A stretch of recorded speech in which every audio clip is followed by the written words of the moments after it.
There is no historical proof that Abraham built the Kaaba or that certain Quranic stories happened, but silence in history is just silence. It is not a contradiction. Let's talk about it. This is episode 38 of Clear Cut, where I take on one so-called contradiction against Islam every day.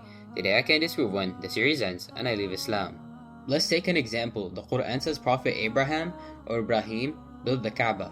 People respond, where's the archaeological evidence? Or secular scholars did not actually record this. But here's the problem. That's not an argument against Islam. That's what's called the argument from ignorance. It's when someone says, because we don't have evidence for it, it must not have happened. But lack of evidence is not evidence of absence. History did not record most of human events.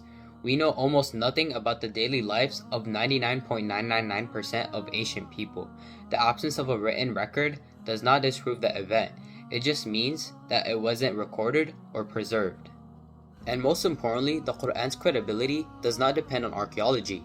If the Qur'an is truly divine, as shown through its linguistic miracles, fulfilled prophecies, preserved texts, and unmatched depth, then what it says about unseen history also has to be true.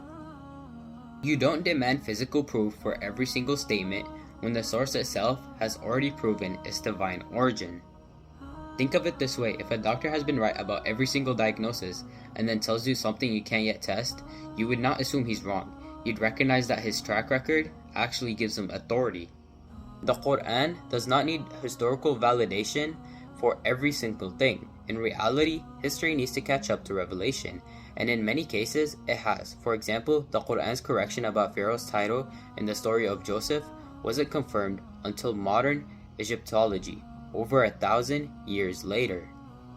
So the claim that it's not proven does not disprove anything. It just means you haven't found the evidence yet, or that we never recorded it. This has been episode 39, and another so-called contradiction has been dismantled. Let me know what you want to hear next.